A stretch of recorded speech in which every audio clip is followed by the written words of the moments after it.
Salut la team Mindset, j'espère que vous allez bien. Dans ce jour qui est relativement stable, on va dire, au moment où j'enregistre cette vidéo, on est encore dans le vert. Mais comme on le sait, ces derniers temps, avec toute l'instabilité, ça peut se retourner rapidement. Donc ça ne sera peut-être plus le cas quand vous allez la regarder. Mais je voulais répondre à une question qu'on entend beaucoup ces derniers temps. C'est est-ce que Ethereum est foutu? Parce que oui, lorsqu'on regarde, on voit qu'il est en chute libre et que malgré l'explosion des altcoins en fin d'année dernière, il a jamais vraiment suivi la tendance haussière. Il perd sa dominance sur le marché et pire encore, il a même pas réussi à atteindre un nouvel ATH cette année alors que tout a explosé. Alors, est-ce que c'est la fin d'Ethereum? Son réseau est-il devenu trop cher et trop lent pour rivaliser avec Solana et d'autres blockchains émergentes? Est-ce qu'il a perdu l'intérêt des investisseurs institutionnels et est-ce qu'il peut encore rebondir ou est-ce qu'il va suivre le chemin de Bitcoin Cash et EOS qui était autrefois prometteur mais aujourd'hui oublié? Et encore pire que ça, un affront qui est de taille, c'est que la full diluted value de XRP a dépassé celle d'Ethereum, en atteignant les 240 milliards, alors que celle de TH est coincée à 231 milliards. Mais ça, on en parlera plus tard dans la vidéo. Du coup, Ethereum est en plein doute. Mais est-ce que c'est un signal d'achat ou d'alerte? On va analyser ensemble les causes de cette crise, les perspectives à court et long terme, et surtout ce que ça signifie pour nous en tant qu'investisseurs. C'est parti. Alors, Ethereum traverse sa pire période depuis des années. Historiquement, l'ETH a toujours accompagné Bitcoin dans ses hausses et ses nouveaux sommets. Mais cette fois-ci, quelque chose a changé. D'abord, Ethereum n'a pas fait de nouvelle ATH pour ce cycle, ce qui est un signe inquiétant. Pendant que Bitcoin a franchi largement les 100 000 $, l'ETH, lui, il est resté bloqué sous les 4 000 $ avec un plus haut aux alentours des 3 900, bien loin de son record historique à 4 800. Pire encore, il affiche une série de plus bas de cycle, ça signifie que chaque fois qu'il rebondit après une chute, il ne parvient pas à atteindre un sommet plus haut que les précédents. Au contraire, chaque nouveau sommet est plus bas que le précédent. Et chaque creux est aussi plus bas que le creux précédent. C'est un très mauvais signal dans l'analyse technique parce que c'est un schéma classique d'un actif en déclin. C'est ce qu'on a vu sur des projets, donc comme je vous parlais en introduction, Bitcoin Cash, EOS, qui ont dominé le marché à un moment donné avant de perdre progressivement leur pertinence et leur adoption. Ensuite, le token a perdu plus de 50% de sa dominance sur le marché. En quelques mois, sa part de marché est passée de 20% à 8%. C'est un véritable effondrement qui montre à quel point ETH est en train de se faire dépasser par ses concurrents. Et c'est pas juste une question de prix ou de performance sur le marché.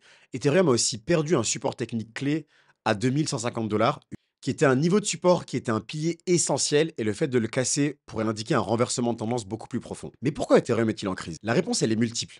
On a un manque de narratif fort, la montée des blockchains concurrentes et surtout l'impact négatif des Layer 2 qui siphonnent la liquidité du réseau principal. Je vous avoue que j'utilise énormément Blast ces derniers temps, qui est un layer de l'Ethereum, et je m'en suis rendu compte en fait ce matin. C'est d'ailleurs ce qui m'a donné l'idée de cette vidéo. J'ai bénéficié d'un airdrop, d'un protocole qui s'appelle Renzo, et j'ai donc claim mes tokens, et je suis allé instinctivement sur le swap de Blast pour changer mes tokens, et je ne le retrouvais pas là-bas. Je me suis dit, mais tiens, qu'est-ce qui se passe? En fait, c'était tout simple. Le claim s'est fait sur la Layer 1, mais en fait, j'ai tellement perdu l'habitude de l'utiliser que j'ai littéralement mis plus de 15 minutes à comprendre ce qui se passait. Donc, il faut quand même regarder la réalité en face. Les investisseurs ne sont plus attirés par Ethereum comme avant, les développeurs commencent à partir ailleurs, et les frais de transaction, ils sont toujours un problème majeur. Même si, j'avoue que quand j'ai fait ce swap, j'étais quand même assez impressionné que ça m'ait coûté moins de 2 $.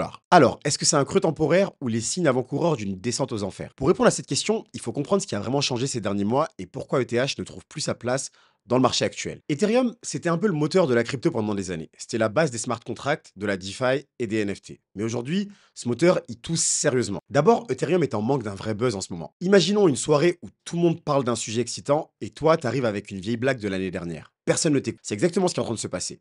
Bitcoin et les ETF, on a Solana avec les meme coins, mais Ethereum n'a pas un gros événement qui donne envie d'y investir massivement. Pendant le dernier bull run, tout le monde parlait de DeFi et des NFT, et Ethereum était au centre de tout ça. Mais aujourd'hui, ces tendances sont passées et on n'a pas trouvé le nouveau truc pour captiver les foules. Ensuite, Ethereum est un peu victime de son propre succès. Pour résoudre ses problèmes de lenteur et de frais trop élevés, il a créé des extensions, ce qu'on appelle des Layer 2 donc, comme Arbitrum et Blast dont je vous parlais précédemment, et ces solutions elles permettent d'aller plus vite et de payer moins cher. Mais elles ont aussi détourné l'activité du réseau principal.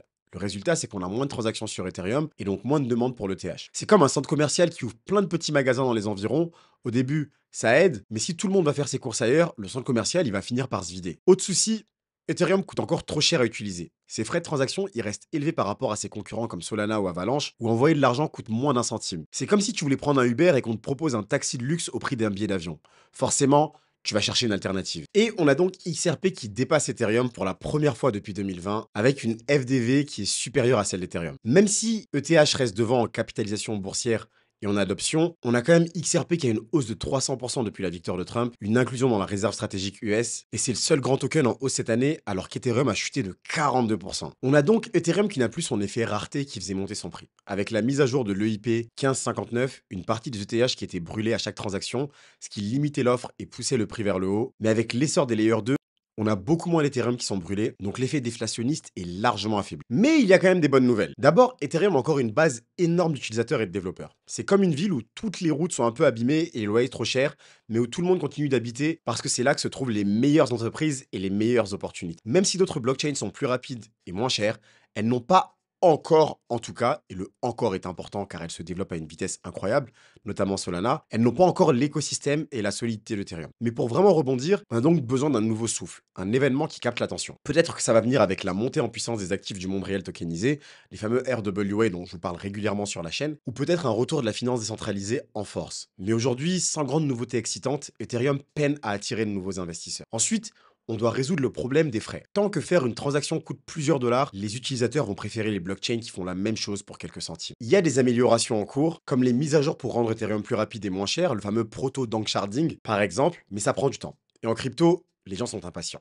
Un autre point clé, c'est la perception du marché. Aujourd'hui, beaucoup de gens voient Ethereum comme un actif sans dynamique qui perd du terrain. Mais souvent, quand tout le monde pense qu'un projet est fini, c'est justement le moment où il rebondit. Si Ethereum retrouve une direction qui est claire et qu'un nouvel engouement se crée autour, il peut donc reprendre du terrain. Et d'ailleurs, pour en revenir à XRP, je ne pense pas qu'il remplacera Ethereum. Bien sûr, ce n'est que mon avis, faites bien vos propres recherches avant d'investir, mais comme je viens de l'indiquer, Ethereum domine quand même la DeFi, les NFT et les smart contracts. XRP est centré sur les paiements, qui est une niche utile, mais qui est limitée. L'écosystème de TH est bien plus vaste et innovant, avec des milliers de développeurs et de projets. XRP avait d'ailleurs déjà dépassé Ethereum en 2018, mais Ethereum est revenu en force. Donc même s'il gagne du terrain, je pense qu'il reste un pilier incontournable. Mais Ethereum doit faire attention à ne pas devenir une usine à gaz avec trop de complexité. Entre la blockchain principale et toutes les solutions annexes, l'écosystème devient difficile à suivre pour les nouveaux arrivants. Si tu veux attirer du monde, il faut que ce soit simple et accessible et pas un casse-tête. En résumé, Ethereum n'est pas foutu à mon sens, mais il est dans une période critique. Alors, on va essayer de répondre à la question à 1 million de dollars. Est-ce qu'il faut acheter maintenant ou attendre encore? Les arguments pour, c'est que quand tout le monde pense qu'un actif est mort, c'est souvent un beau signal d'achat. L'histoire nous a montré que les retournements de marché arrivent quand la majorité a capitulé. Encore une fois, il suffirait de cette petite flamme pour que Ethereum reprenne feu et retrouve un momentum de croissance. Mais pour ça, à mon avis, il doit d'abord montrer des signes de reprise avant qu'un rachat soit vraiment intéressant. Si les frais sur la blockchain ne baissent pas et que l'engouement autour du réseau principal ne revient pas,